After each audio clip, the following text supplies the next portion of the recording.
First not null గురించిన information దానికి సంబంధించిన ఎగ్జాంపుల్స్ చూద్దాం.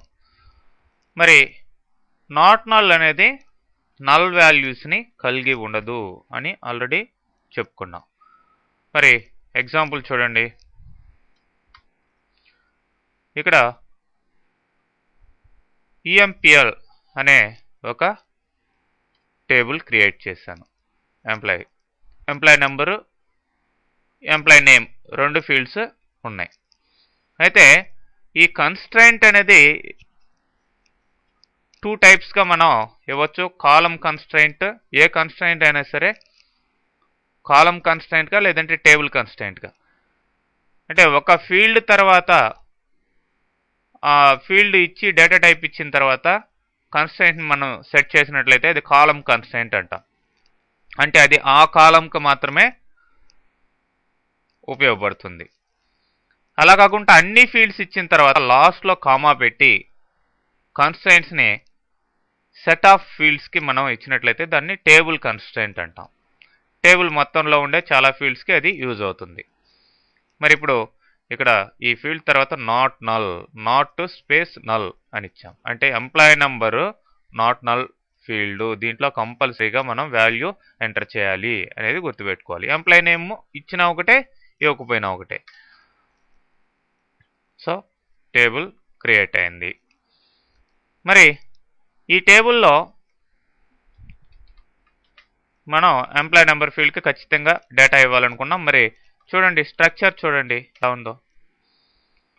ఎంప్లాయీ నెంబర్ మామూలుగా మీరు డిస్క్రైబ్ చేసినప్పుడు నల్ వాట్ అని అడుగుతుంది. నాట్ నల్ ఫీల్డ్ లేదంటే ప్రైమరీ కీ ఫీల్డ్ అయితే ఇక్కడ ఖచ్చితంగా నాట్ నల్ అని చూపిస్తుంది. అంటే ఇది రిక్వైర్డ్ ఫీల్డ్ అని అర్థం. దీనికి లేదు చూడండి, ఎంప్లాయీ నేమ్కి లేదు ఆ విధంగా. ఎంప్లాయీ నేమ్ నల్ ఫీల్డ్ అనమాట. మీరు కావాల్సింటే డేటా ఇన్సర్ట్ చేసి చూసినట్లయితే ఇన్సర్ట్ ఇంటూ EMPL వాల్యూస్, రెండిటికి వాల్యూస్ ఇస్తున్నాను. First time okay, that is correct only. ఈసారి నేనేం చేస్తానంటే EMPL values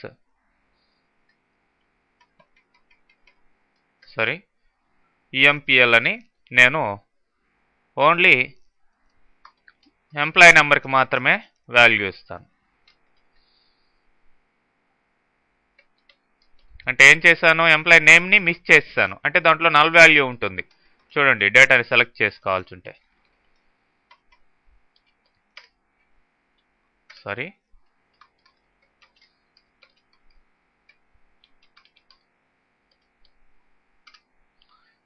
so employee number 2 రికార్డులోనూ ఉంది, కానీ ఎంప్లాయీ నేమ్ ఇక్కడ నల్ అనమాట. అదే నేను ఎంప్లాయీ నంబర్ని మిస్ చేసి ఓన్లీ ఎంప్లాయీ నేమ్నే ఇస్తాను. So this is wrong. ఏం ఎర్రర్ వచ్చింది? Cannot insert null into EMPL dot employee number. Employee నెంబర్లోకి నల్ వాల్యూ ఇన్సర్ట్ చేయకూడదు. అంటే ఇప్పుడు మనం ఇచ్చిన ఇన్సర్షన్ రాంగు అని అర్థం అనమాట. అంటే కంపల్సరీగా ఎంప్లాయీ నెంబర్కి మాత్రం ఖచ్చితంగా ఇవ్వాలి. ఎంప్లాయీ నేమ్కి ఇవ్వచ్చు, ఇవ్వకపోవచ్చు. ఓకే, ఆ విధంగా. అట్లనే మీరు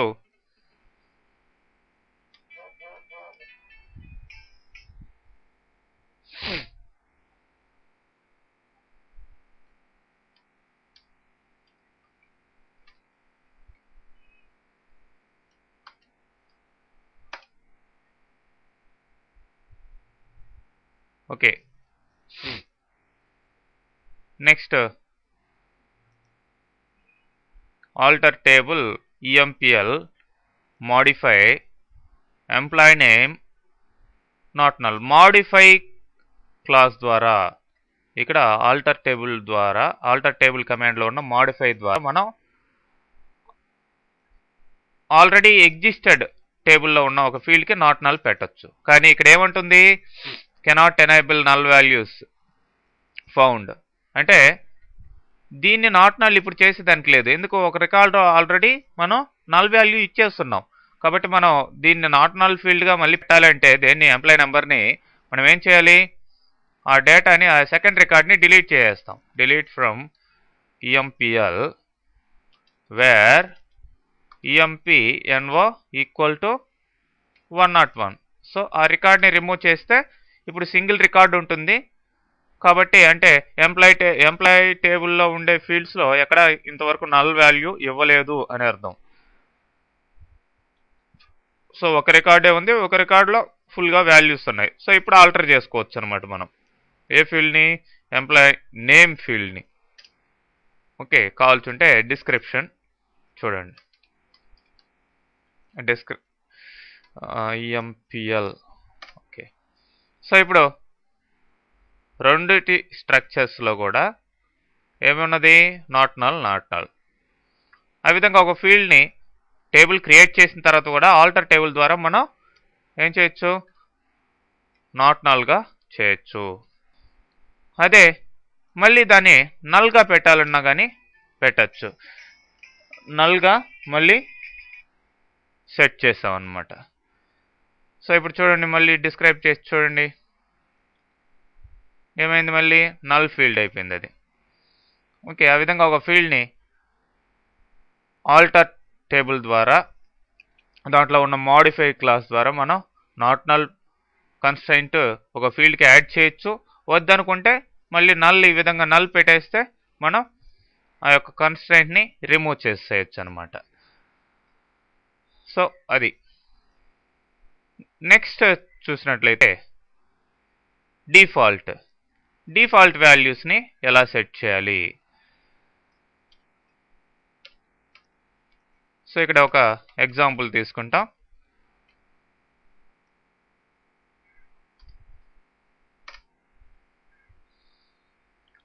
ఈ ఈఎంపిఎల్ అనే టేబుల్ పేరు ఆల్రెడీ యూజ్ చేసుకున్నాం కాబట్టి వన్స్ డేటాబేస్లో ఒక టేబుల్ ఆల్రెడీ క్రియేట్ అయి ఉంటే మళ్ళీ అదే పేరుతోటి ఇంకో టేబుల్ క్రియేట్ కాదు, చేయకూడదు అట్లా.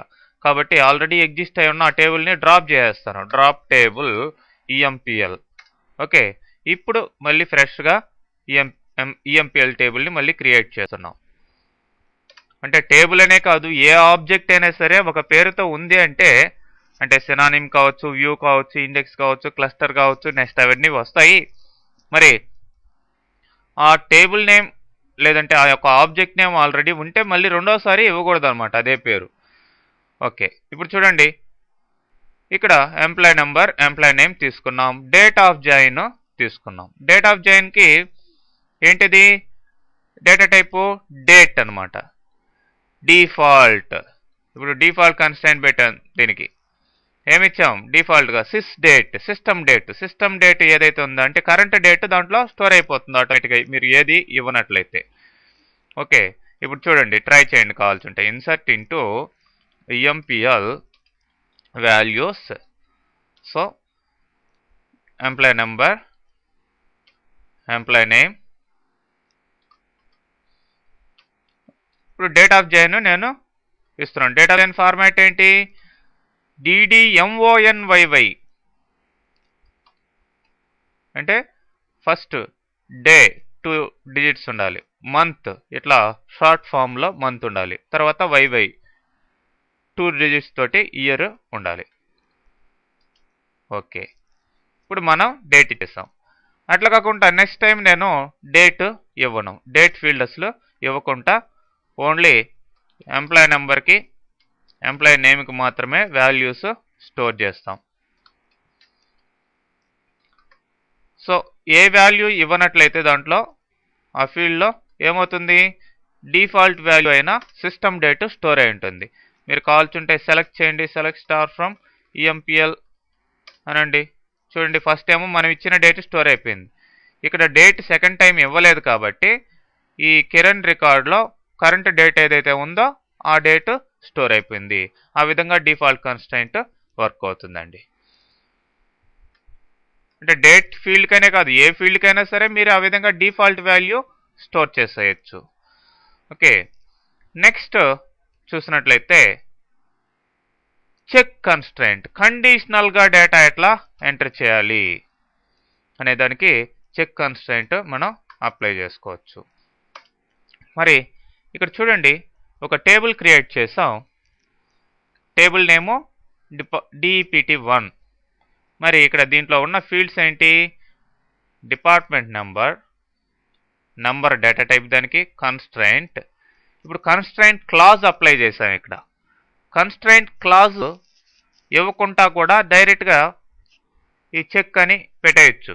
కానీ ఇక్కడ కన్స్ట్రైంట్ క్లాజ్ ఇస్తే ఆ కన్స్ట్రైంట్కి నేమ్ సపరేట్గా పెట్టచ్చు. ఎందుకంటే ఇప్పుడు ఒక చెక్ కాదు ఇక్కడ ఇచ్చింది, చెక్ చెక్ చెక్ అని 3 చెక్ కన్స్ట్రైంట్ నేను 3 ఫీల్డ్స్కి కూడా అప్లై చేయడం జరిగింది. 3 ఫీల్డ్స్ అంటే ఏ ఫీల్డ్స్ ఉన్నాయి ఇక్కడ? Department number, department name and location. 3 ఫీల్డ్స్కి 3 constraint ఇవ్వడం జరిగింది.